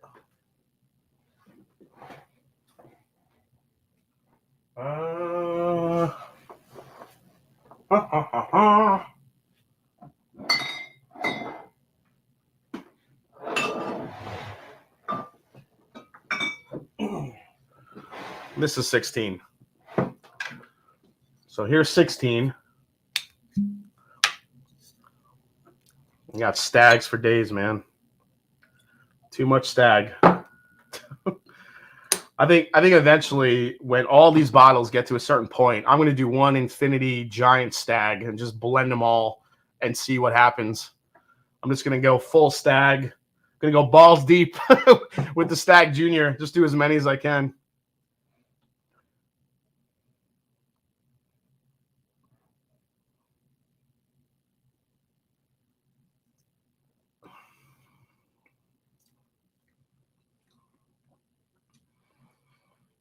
Yeah, the 16 isn't as sweet, and it's got a little bit more of a bitter oak note to it, coming off these at least. So 16 isn't even in the running here for me. It's good, solid batch, but 17 I like more than 15. I still don't like it more than 12. So if you loved 15, 17 I think brings you more of that balance. If you love for 15 for that overall, like that mega sweetness, then the 17 really doesn't have like that candy coating sweetness to it. But it is sweet, but it brings you the cherry, the chocolate. It's got some nice rounded flavors to it. But for anyone that thinks that that's their old George T. Stagg juice in here, no, there isn't. I would bet a lot of money there isn't, because the 12, and you guys saw right here live how much darker the 12 is than the 17. The 12 is freaking crazy dark compared to the 17. There is not older whiskey in that 17. I would bet it's in the 12 if they ever did that. I think the 17 is just a really good balanced Stagg Junior. Probably that's got to be one of my favorites so far leading up to what we've seen. 15 was a really good batch. I wish I had more of the 13 to compare it to. I don't think I have 13. What was the proof on 13? Anybody know? 13 was 128.4. Do I have that one? 128.4. Oh, it's right here. 13. Look. Just to prove it to you guys. 128.4. There's batch 13.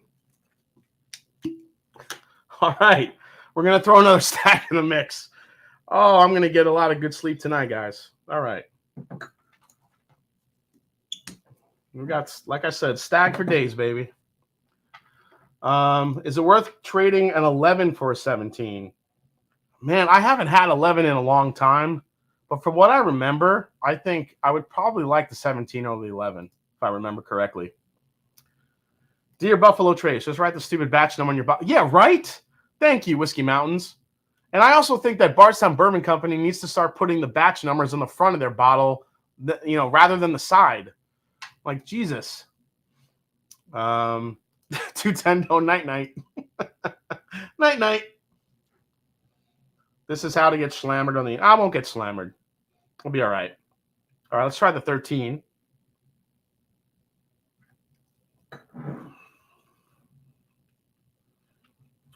Oh, yeah, the 13 was good.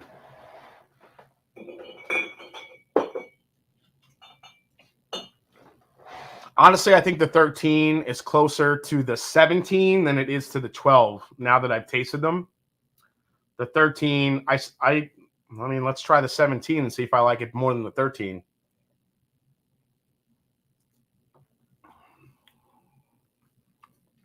I think I do.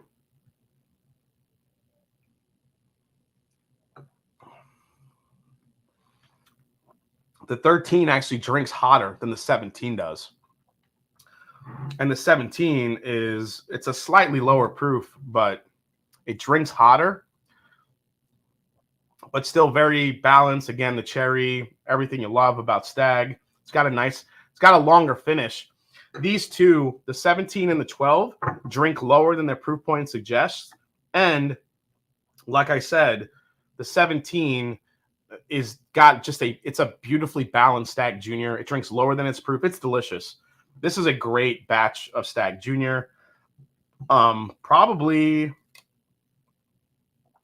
one of the better ones in the last few years. The 12, though, it still doesn't take down my 12. So if you love the 12, the 12 is still the GOAT. The 12 is the GOAT. The Stagg Junior 17 is good. It's close, but it ain't the GOAT. So I'm throwing down the gauntlet right now. I think everyone out there is putting this because it's the last junior, and we didn't see a Stagg, George T. Stagg in 2021. Everyone thinks, oh, they're just going to throw it in here in the last junior. I don't think that happened at all, because the 12 is clearly darker and it tastes older than that does. So I'm squashing that. For me, I'm squashing that rumor right now. So, yep. Would 17 have been a top 10 of 21? It might have been. Might have been. If anything, I might have made number 10. That's really good. It's a good batch. I don't think it's an unbelievable batch that a lot of people are touting it to be. But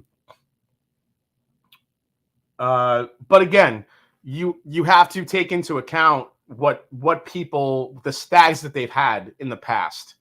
So like for me, I think the oldest stag I had was batch 5. And I think I've tried pretty much every stag from that. So for 12 to stick out to me is kind of a big deal. If you haven't had 12 yet, or even 9 was kind of a legendary batch too. 9 was really good. Like if you're just getting into the game, or you've only been in the game a few years, you may have only had, Stagg, 13, 14, 15, 16, 17. In that case, I could see 17 being the standout. But if you've had 12 before, 12 is not better. 12 is better than 17. But again, 12 is an older batch. You're not going to find these really anymore unless you find them on secondary or something like that. But as far as recent batches, I like 17. It's really good.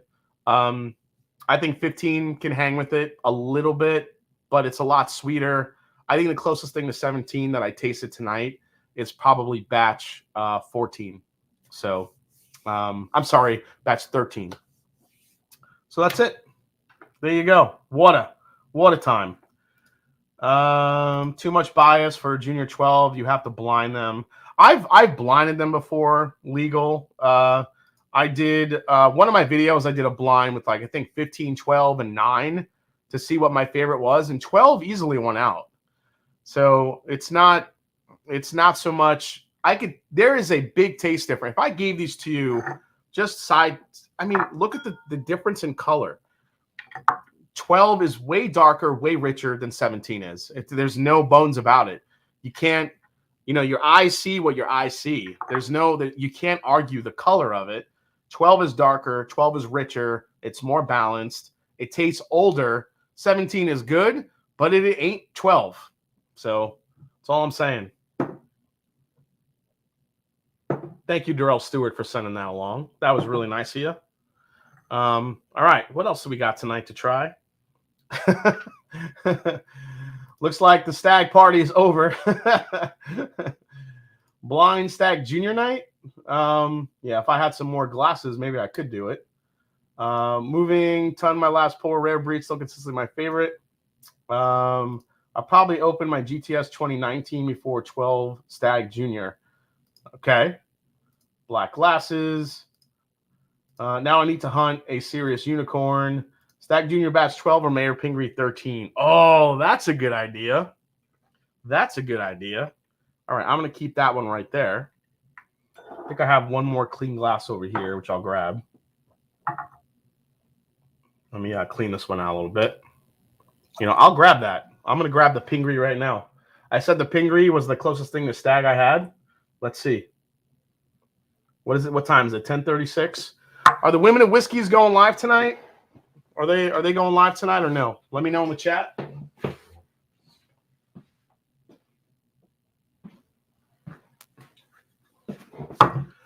So the bottle I said that I thought was the closest thing to Stag that I thought I had is this bottle right here. This is the Mayor Pingree 13-year-old bourbon. This is cask strength. Bottle that's 61.5% ABV. This is distilled in Indiana. It is MGP. And it's delicious. So let's see how it stacks up. Drink some damn Dickel already. All right, I'll do it. Yes, Women of Whiskies is live tonight. Less 30 Criminals and Cocktails episode on Gary Ridgway, serial killers and whiskey. Hell yeah. Okay. Jason, wasn't the winner of Blend in a Stagg Junior mix? No, it was actually a Elijah Craig barrel proof mix with a dusty Heaven Hill in there mixed in. That was the winner from Todd Ritter. All right, now, Cameron, didn't you try this when you were in the whiskey room? I didn't give this to you. I thought I did. I don't know. I gave you so much shit to try that day. I don't even remember. All right, so color comparison here. These are spot on. These are as close as it gets. So this is the Stagg, and this is the Mayor Pingree. That's pretty damn close right there. Let's see here. I'm sorry, yes, it's not MGP anymore. It's Ross and Squibb. There you go. Jason C, closest thing I have Stagg. Oh, wait, well, all the Stagg behind me. Yeah, I think Bugaboo was kind of I don't think it was a Stagg killer, but it had the same flavor notes that Stagg has, which is like that chocolate cherry. But yeah, I talked to a few people that like the Bugaboo better than Stagg. So for those of you that are wondering what I'm talking about, this is the Driftless Glen barrel pick that we did for the Mash and Journey Whiskey Club. And we named it the Black Forest Bugaboo. It just reminded us of donuts. So we called it Driftless Donuts. It's the Black Forest Bugaboo donut. We called it Bugaboo because I kept calling it Bugaboo that night when we were tasting it. It's actually Baraboo, Wisconsin. I just kept calling it Bugaboo. But yeah, cherry, coffee, caramel. It was like drinking a Black Forest cake, which is just cherry and chocolate. So I'll do a quick compare though. I'll throw that in a glass. Why not? I have this one here. Let me pour that. I'll see how it stacks up. Let's get that over there.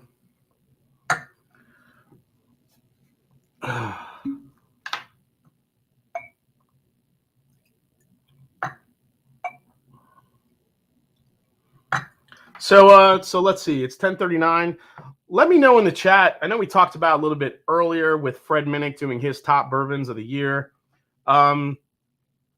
Everyone in the chat, give me your top bourbon of the year. Don't give me your top three. If you could pick one singular bourbon that you thought really stood out, or just whiskey. It could be rye whiskey, scotch, whatever it was. Give me your number one whiskey in the chat.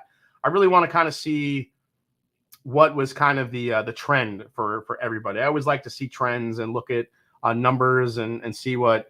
I don't know if you guys knew, but Bullet whiskey, whether it be the rye or the bourbon, was still the number one selling whiskey in the world for 2021.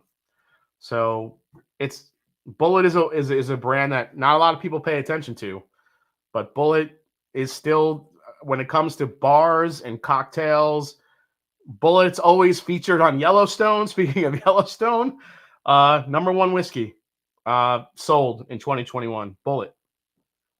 So there you go. All right, let's see what some of you guys said here for their number one. The things are coming in here.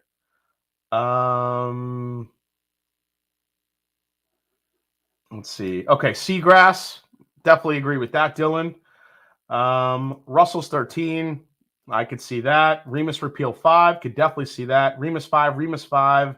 Chattanooga Whiskey from John Lawrence. Garrison Brothers Cowboy from Richard House. Okay. Didn't try this year's Cowboy, or last year's, I should say. Remus 5. Coy Hill. Yes. Knob Creek 12-year cast strength. Damn, Marty, you love that shit, don't you, man? Wow. Remus 5 for bourbon from Jason Coates. I would have to say Starlight and Driftless would be my top finds of 2021. I could see that. Seagrass and Old Elk Cognac. Oh, that's a good call out, JG. Yeah, the Old Elk Cognac was good. It was really good. Speaking of finished bourbons, I could definitely see that. Coy Hill number 1 for me, for sure. Remus 5. Larceny Barrel Proof C921. This was the first year that I loved Larceny Barrel Proof. I didn't get to try the C921. I never saw it. The B521, though, I loved it. You might see that featured in my next video. Old Carter Batch 9. Robot Scott. Hell yeah. Great, great bourbon, man. Seagrass. Old Forester Barrel Strength Rye was my favorite. Yeah, that was in my top up there. Black Bourbon Family, you know what we chose. Give everyone a reminder what you chose, Black Bourbon Family. I'm not going to say anything. Sam Houston 15, that's definitely up in the top for me. Pop 'em, no watching. What's up? Oh, Adriana, Epiphany is a big celebration here in New Orleans. We do a big dinner and special Queen's Cake. It started with King Cake season for Mardi Gras. So, Pop 'em, no watching. What's the difference between the King Cake and the Queen Cake? I know the King Cake. I know the King Cake. They hide a little baby in there, a little plastic baby that you have to find in the cake. What do they do with the Queen Cake? Got to be Seagrass. FAE-02. That's a good choice. Remus 5 and Seagrass seem to be the standouts this year for sure. A Russell Store pick. I could definitely see that. Stagg Jr. 17 or Nashville Barrel Company. Okay. Nashville Barrel Company put out some hitter single barrels for sure. Haystack Needle Cabernet Sauvignon was one of my tops. The only unicorn I was able to find, ECBP C921. Patrick, easily the best of the series this year, in my opinion. Remus Repeal is everywhere in New Jersey today. Dude, buy it up. I tried Blanton straight from the barrel this year, and it was amazing. But Old Forester 1920 was my most... Okay. That's nice that when your top bourbon of the year is actually a shelfer that you could find. Eagle Rare 17 from Slick Daddy.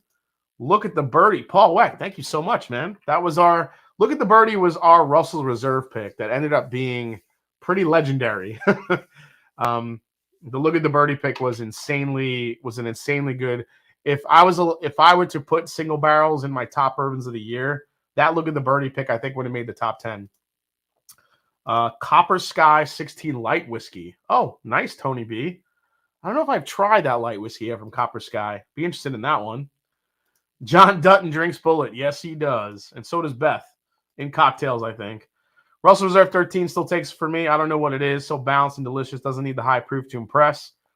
Yeah, it's up there for me. Cam, we'll see where it lands overall. Kentucky Gentleman, duh.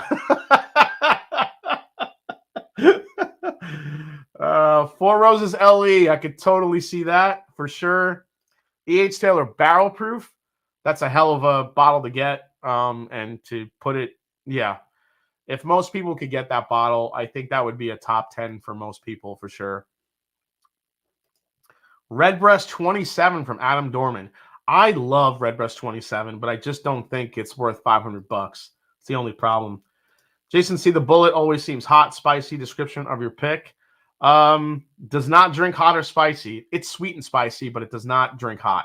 It's only 104 proof. It's only 104 proof. Proper 12 from Robotic.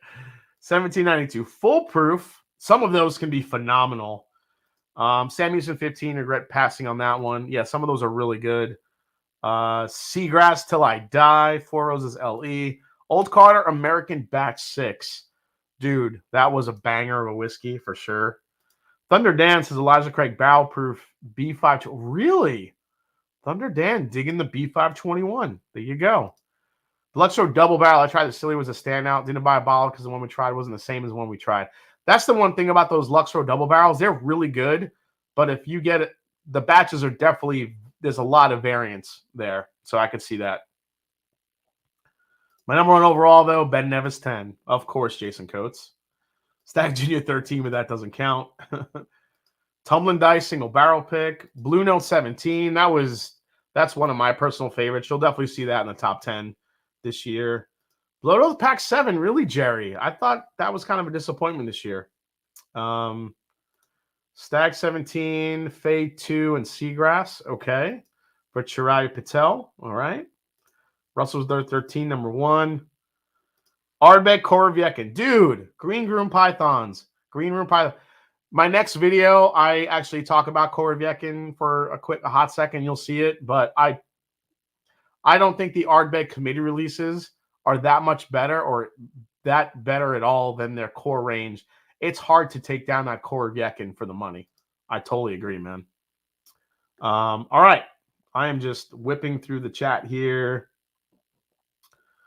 The Brewbaker Maker, of course, the Wild Turkey, the Wilderness Trail Rye M&J Barrel Pick. Yes, because you helped on it. Amazing. Smoke Wagon Rare and Limited, the first 10, number 7. Oh, okay. I didn't get to try that. Queen Cake, dress up in a dress and duct tape the candle down. The Birdie is good stuff. Blue Run, nope, just threw up in my mouth a little bit. They suck. The Blue Run 14, I could see a lot of people liking the 14 year that they put out, but the rest of their stuff is the Blue Run. Yeah, don't get me started on Blue Run.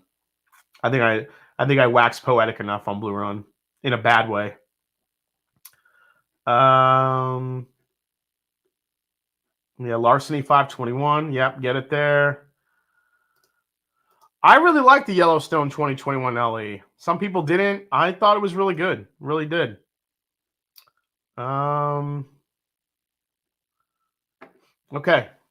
Let's do this quick comparison of these of all three of these bourbons. We have the Mayor Pingree, the Bugaboo, and the Stagg Junior Bash 12 here. Yes, Blue Spot. There's a big Blue Spot is easily my world whiskey of the year for sure.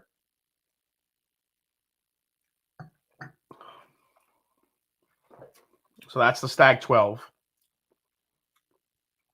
You guys know my feelings about that. Oh yeah, Discovery 6 was pretty damn good this year. All right, so this is the Pingree.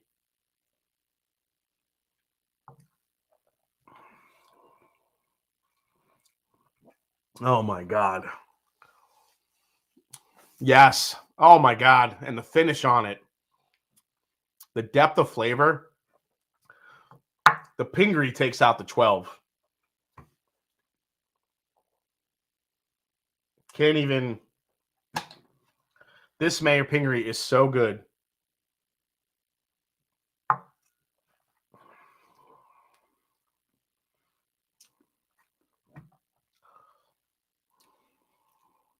Mayor Pingree just pants Stagg in the schoolyard. It's not. The Stagg Junior 12 is still my favorite, but that Mayor Pingree 13. MGP, high age MGP will break any Stagg Junior or most Buffalo Trace products to me any day of the week because it has a higher rye. It's got a bigger finish. They're usually bolder. Yeah. I'm sorry, Ross and Squibb. Ross and Squibb. That's right. Best Scotch for me was Ardbeg Scorch. Yeah, it's a no-brainer, Cohen. I totally agree, man.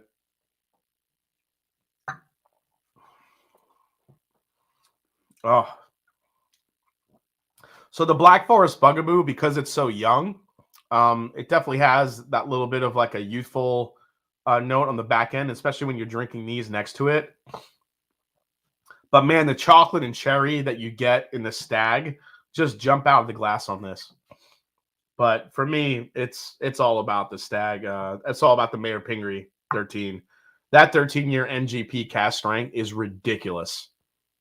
Probably one of my top. I would say this is one of my top 20 whiskeys in my whiskey room. I mean, I'm looking at like 700 bottles here, 700 and something bottles, maybe more at this point. And that Mayor Pingree is actually a standout because I just don't have that many bottles with that type of aged MGP in the whiskey room. I mean, the ones that I did have back in the day, like the Boone County 12s, the Boone County 13s, like those are long gone. And man, if I knew that they would get so scarce, I would have kept on or hold on to those. But the Mayor Pingree 13 is probably the last one I have, honestly. All right. Queen's Cake is Frenchy flake pastry with almond paste. Queen's Cake is Frenchy flake pastry with almond paste. King Cake is more like cinnamon roll with special, with the little baby hide in the middle. Unless you just love sugary sweet bourbon, MGP is better than Buffalo Trace stuff.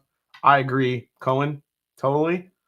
You have to wonder how many honey barrels MGP is holding in reserve for themselves now that they have a better understanding of their place in the industry.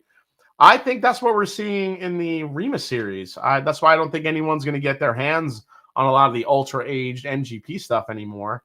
Select brands like Old Carter do get their hands on some of that, but I don't think we're going to see a lot of it. Whiskey. Want Mash and Journey pick? There is available. Curiosity at Penelope. The Penelope 4-grain blend we did is delicious. The only problem with that one that we released, unfortunately, Curiata, the website that we did it through, they don't have a big distribution quite yet. But if they do distribute to your state, it's really, really good. So it's a 4-grain bourbon, MGP, all blends. It's a great blend. So definitely check it out. What do we got here? 1053.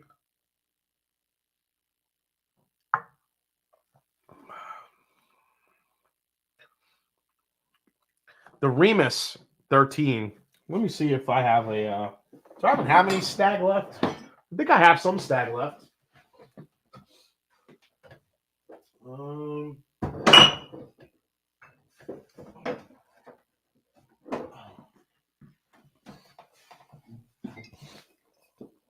George T. Stagg. This has just turned into a Stagg night. Just Stagg everywhere. So this is 124.9 proof. This is the 2018, I believe. Yeah, the 2019 was the low proof one. The 2020 I didn't get, and there was no 2021. So this is the 2018.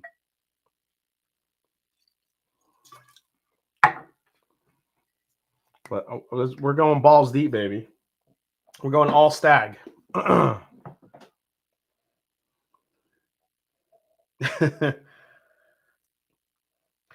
So the Stagg, George T. Stagg has a richness to it that you just don't get in a Stagg Junior. And I could certainly tell you that this is not the nose that I was getting on the 17. So again, anyone saying that the older stuff is in the 17, that's what they think just based on the marketing and the way the trend of how everything happened this year. The Stagg being discontinued or not being released for 2021, the Junior going away, the 17, the last batch with the Junior on it. I think everyone is just playing into, it's kind of like the placebo effect. You hear those stories, and then you think that 17 is good. There's got to be older stuff in it. No, there's no way. No way. I actually feel good. Listen, I'm just doing, we'll love to see a top 10 of 15-year bourbons video review. That's a good idea.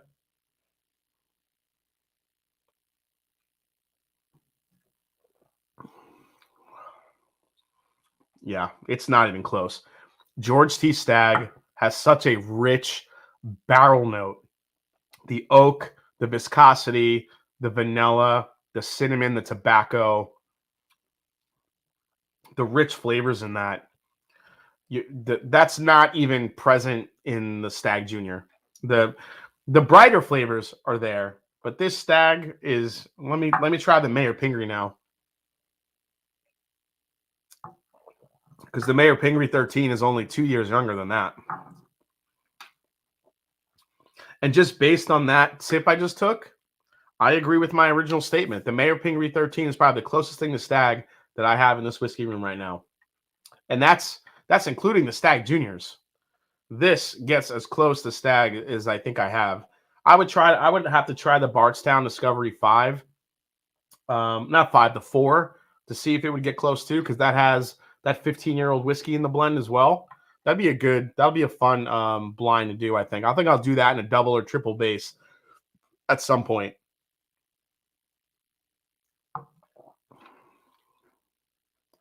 Yeah, there it is. Yep, 15-year plus.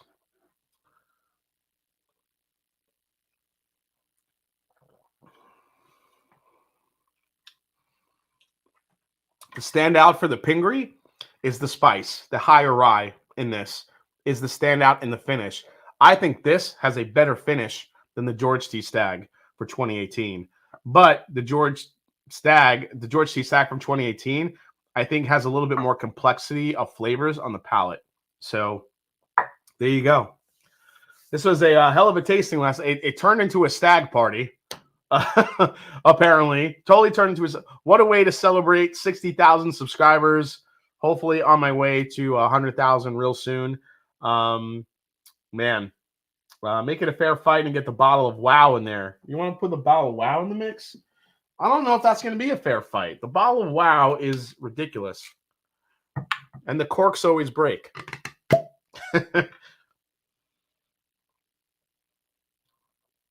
All right, last pour I'll add here for tonight is the bottle of Wow. We'll just do a little sip of this one. I don't want to kill myself tonight. Because you know what'll happen if I drink too much of the Stagg or ECBP, this shit happens.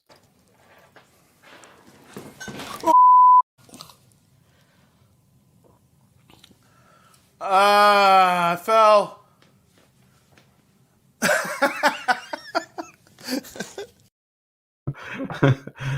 It never gets old watching me fall on my ass. There you go.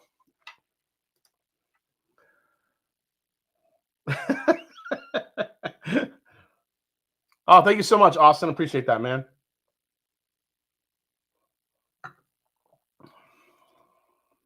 Oh, the Elijah Craig has like that old oak funkiness to it. If some people are a fan of it, some people aren't.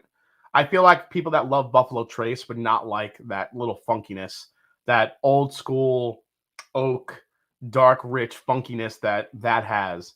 And that's the standout note compared to the Stagg. Man.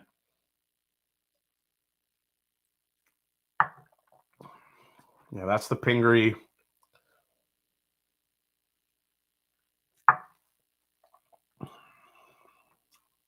Yeah. All right, guys. So the theme of tonight, Stagg Junior 17, really, really good batch. Still not better than batch 12, in my opinion. Worth the pickup if you could find it, especially at retail. And no, I don't believe there's older stuff in here because the 12 tastes older. Other than that, yeah, I want to thank everyone for hanging out tonight. The hitting 60,000 subscribers was definitely a big milestone for me. I really appreciate it. I don't really want to do a big celebration about it. I feel like if I hit 75 at some point, 3/4 of the way to 100,000, we'll definitely do a big celebration for that. Tune in next week. I think I'm going to have a special guest on next week, I believe. I'll kind of tease that out for you. If you haven't yet, please hit the subscribe button below. Subscribe to the channel. Tell your friends about it. I got some great videos coming out, including my surprise and disappointing bourbons of 2021. Excuse me. Now I got the hiccups. That should be landing tomorrow, I think, or the next day. And then followed up on my top 10 bourbons for 2021. This was a hell of a tasting tonight. I might blend these at the end tonight and see what happens. But really just fun tasting. Really kind of wanted just to do a laid back tasting tonight and just hang out with you guys and talk to you. Really appreciate it. We had over 500 in the chat at one point. So a lot of you hanging out. Really appreciate it. If you're thinking about becoming a patron, please do. It'll give you access to some of the Mash and Journey barrel picks that are coming out in 2022. We have some hitters coming out, including that Obtainium 28-year, 158 proof hazmat Canadian light whiskey. It's ridiculous. So cheers. And as I always say, it's not about the whiskey. It's the people you share with. Thank you for all the support. Happy New Year. Go tune in to Women of Whiskies for some murder mysteries and some whiskey to drink along with it. Cheers, guys. I'll see you next week here on the Mash and Drum. Take care, everybody.